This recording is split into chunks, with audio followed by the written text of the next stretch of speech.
S regionálnym hygienikom sme hovorili o odboroch regionálneho úradu aj o množstve povinností, ktoré dennodenne zvláda pár desiatok zamestnancov.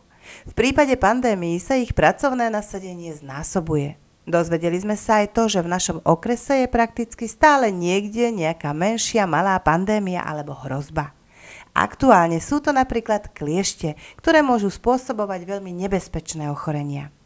Tieto malé potvory na nás striehnú v tráve. Vysedávajúc na steble trávy, prakticky neviditeľní, čakajú na odhalenú nôžku, aby sa mohli prísať. A do niekoľkých minút potom prenášajú do tela hostiteľa svoj jed. Ako sa brániť? Často omielané vety, predsa si myslíme, že sa ich nedá dosť veľakrát zopakovať. Pani zástupkyňa, sme na krásnom mieste, naozaj príroda, zeleň, to je pre nás všetkých, aj pre naše deti, ale skrýva to aj nejaké nebezpečenstvá, že? No určite, príroda je krásna, zelená, ale máme aj nejaké živočichy, hlavne maličké, ktoré nevidíme, ktoré na nás môžu útočiť a ide jarné obdobie, ide jar a každý sa rád prejde do tej prírody a hlavne do tej trávičky, no a práve v tej trávičke nám sa skrývajú takí naši nepriatelia, ktorí nám môžu spôsobiť zdravotné problémy.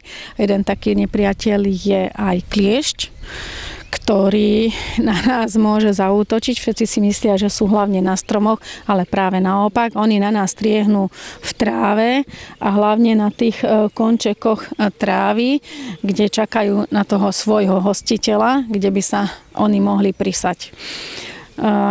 Taký kliešť nám môže prenášať závažné ochorenia. Jedným z takých najzávažnejších je tzv. Stredoeurópska kliešťová encefalitída, ktorú vlastne spôsobuje alebo vyvolávateľom je vírus. A prenášačom je tento vektor, v tomto prípade kliešť.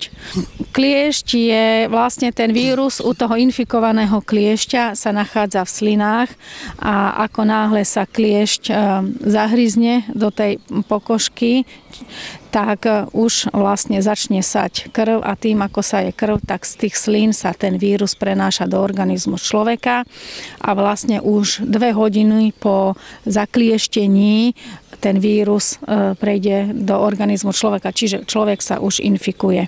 Je to veľmi nebezpečné? Môže byť teda? Áno, je to veľmi nebezpečné, pretože je to nebezpečné z jedného pohľadu, že my ani niekedy nevieme, že sme mali kliešťa, pretože máme vlastne 3 vývojové štádia toho kliešťa a to je larva, nymfa a dospelý kliešť. A keď si uvedomíme, že larva má veľkosť 0,1 mm a tá nymfa 0,5 mm, takže vy ho nemusíte ani spozorovať, ale už aj tieto vývojové štádia kliešťa sú schopné tohto prenosu. Jednak preto je to nebezpečné, že to aj nespozorujeme. No a po druhé je vlastne nebezpečné, pretože je to závažné ochorenie, ktoré spôsobuje zápal mozgu, čiže encefalitídu a môžu to mať trvalé následky a dokonca to môže skončiť i smrťou. Vieme sa tomu nejako brániť, veď predsa len do tej trávičky chodiť chceme? No určite treba po každom takomto pobyte v prírode, hlavne deti, ale aj dospelí, treba po návrate domov sa vlastne celé telo pozrieť od hlavy až po päty. Určite, keď plánuje nejaký rodič s deťmi túto doberku, pozrieť zvieratka, veľmi atraktívna časť, takže dať vhodné oblečenie, čiže celé topánočky, určite nejakú šiltovku alebo klobúčik pre tie deti, dlhé rukávy a ako sa príde domov hneď pozrieť, či náhodou ten kliešť nie je prisatý, pretože to je veľmi dôležité, že čím menej prisatý a čím skôr sa odstráni, tým menšie riziko infikovania sa. No ale ešte jednu veľmi dôležitú máme prevenciu a to je očkovanie, pretože očkuje sa očkovacou látkou, ktorá je neživá a vykonáva sa základné očkovanie a potom sa každých 3 až 5 rokov vykonáva preočkovanie alebo už jednou dávkou. Očkuje sa, máme očkovaciu látku, ktorá je aj od 1 roka, čiže aj pre malé deti je to očkovacia látka tzv. Junior FSM Immune alebo pre dospelých. Toto základné očkovanie vykoná aj ošetrujúci lekár, čiže pediater alebo praktický lekár. Treba si tú očkovaciu látku objednať? Objednáva sa tak vlastne, že cez lekáreň, ale je potrebný recept, čiže obvodný lekár, praktický detský alebo dospelý predpíše recept a pacient si vyzdvihne očkovaciu látku v lekárni za poplatok. Čiže pre malé deti aj pre seniorov máme? Pre dospelých. Pre dospelých, ale aj pre seniorov. Áno, čiže je to bezpečné pre všetky vekové kategórie. Áno. Je to neživá vakcína, je málo reaktogénna, to znamená vlastne, že po zaočkovaní sú veľmi mierne alebo žiadne nežiaduce účinky po očkovaní. A potom sme v bezpečí. Áno, potom vlastne už keď máte základné očkovanie, stačí iba preočkovanie každých 3 až 5 rokov jednou dávkou a vlastne tie protilátky sú v tom organizme a chránia vás pred tým, že keď budete mať kliešťa alebo budete konzumovať určité mliečne výrobky, tak nemali by ste ochorieť na tú kliešťovú encefalitídu. Povedzme si ešte, ako odstraňovať toho kliešťa, už keď sme našli na sebe alebo na našich deťoch. Určite je tam dôležité odstraniť to pinzetou a správne vydezinfikovať. A treba naďalej to miesto sledovať? Kedy treba ísť k lekárovi? No ak sa nám tým, že prenáša kliešť aj iné ochorenie, ako je limská borelióza, tak treba sledovať samozrejme miesto poštipnutia, pretože ak kliešť je infikovaný baktériou boreliózy, Borrelia burgdorferi, tak spôsobuje limskú boreliózu. A tá sa prejaví taký 3. 4. deň v mieste pohryznutia toho kliešťa alebo zaklieštenia takým červeným flakom, voláme to, že erytéma migrans a je to taký červený flak, ktorý je ohraničený a vtedy určite treba navštíviť lekára obvodného a následne kožného a je to potrebné preliečiť antibiotikami, nakoľko je to bakteriálna infekcia. Takže dlhé nohavice, vhodná obuv a repelenty. Doma svoje dieťa po výlete či túre dobre prezrieť. No napríklad pri takých návštevách salašov nemyslíme na nebezpečenstvo. Treba sa pýtať na pasterizáciu mlieka a mliečnych výrobkov. Pani zástupkyňa, kliešťovú encefalitídu si vieme teda aj nejakým spôsobom skonzumovať? No, kliešťová encefalitída jednak človek ochorie buď po pohryzení tým kliešťom, ale máme v poslednej dobe zvýšený výskyt kliešťovej encefalitídy, ktorá je tzv. Alimentárna nákaza, kde človek skonzumuje kontaminované mlieko, ktoré je od infikovaných ovcí alebo kôz. A hlavne, keď je to konzumácia nepasterizovaného mlieka alebo syrových výrobkov? Alebo samozrejme syrových výrobkov z rôznych salašov a malých výrobní. Ono je problémom to, že človek, keď si to kupuje a určite je dôležité sa spýtať v tej predajni alebo na tom salaši, či ten výrobok, ten sírový výrobok alebo to mlieko, či je z pasterizovaného mlieka. Určite nekonzumovať mlieko, ktoré nie je pasterizované. Ak je pasterizovaný ten výrobok, je bezpečný? Áno, pretože tou pasterizáciou sa ten vírus ničí v tom mlieku a následne potom tým pádom aj z toho mlieka sa robí sírové výrobky, takže tým pádom sa nenachádza v syroch.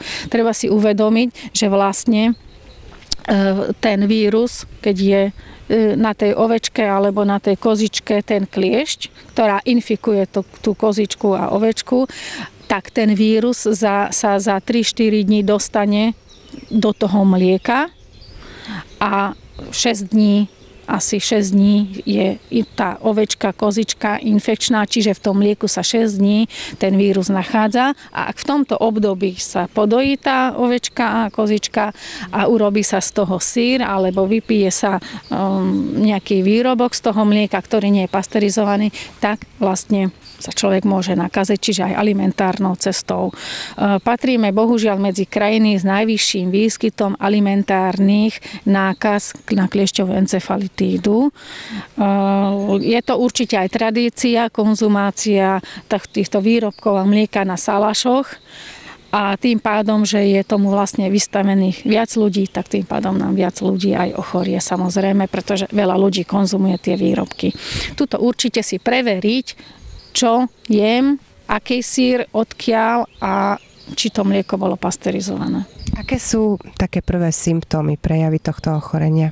Tá kliešťovka, ona má tzv. Dvojfázový priebeh, že inkubačný čas, tomu hovoríme inkubačný čas, čiže od doby, kedy sa človek nakazí, je 7 až 14 dní, čiže 1 asi až 2 týždne. Najprv sú to také chrípkové príznaky, únava, malátnosť, bolesť hlavy, a potom príde taký kľud a potom nasleduje druhá fáza, keď sú tzv. Meningeálne príznaky, keď vlastne začína silná bolesť hlavy, je to také trpnutie šie, svetloplachosť a už sú to tzv. Príznaky neurologické a vtedy určite okamžite treba vyhľadať lekára.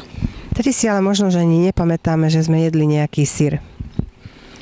No, keď si nepamätáme, či sme jedli syr, no tak myslím si, že to by sa skôr mohlo pamätať, že jedol som na salaši syr, len na to netreba zabúdať v tej epidanamnéze, že keď už ten pacient má nejaké zdravotné počiaže a spomenúť si na to, že bol som pred týždňom niekde na strednom Slovensku a zastavili sme sa na salaši a kúpili sme si syr a dali sme si syrovú misu, tak treba aj na toto proste myslieť. Keď má niekto takéto zdravotné problémy, treba si na to aj spomenúť.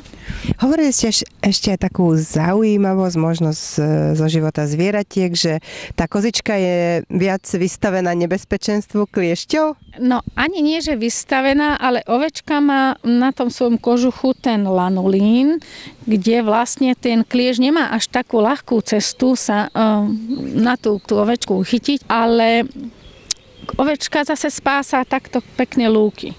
Ale tá kozička, tá má rada vysoké trávnaté porasty, kríky a tam tých kliešťov je najviac a zase ona má iba tú srsť. Nemá tú ochrannú vrstvu, ako má tá ovca, takže tá kozička má oveľa viac tých kliešťov ako tá ovca.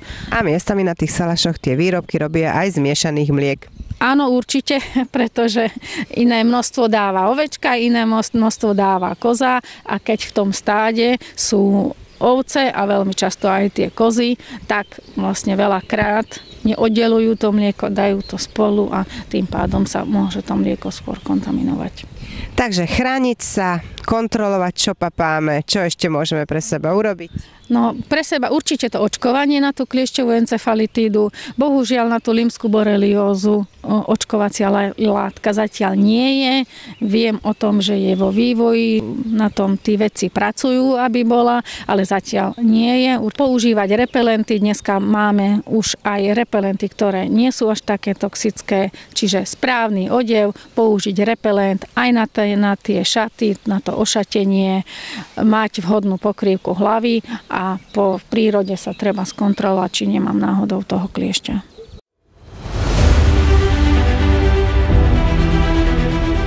Samozrejme, nebolo našim cieľom vylákať ctených divákov, ale ako hovoria zamestnanci hygieny, ostražitosti nikdy nie je dosť. Preto budú v nasledujúcich mesiacoch pravidelne kontrolovať napríklad aj naše kúpaliská. Po sezóne kliešťov totiž nasleduje sezóna kúpalísk. Pri ďalšej návšteve tejto budovy sa budeme venovať práve vodám v bazénoch.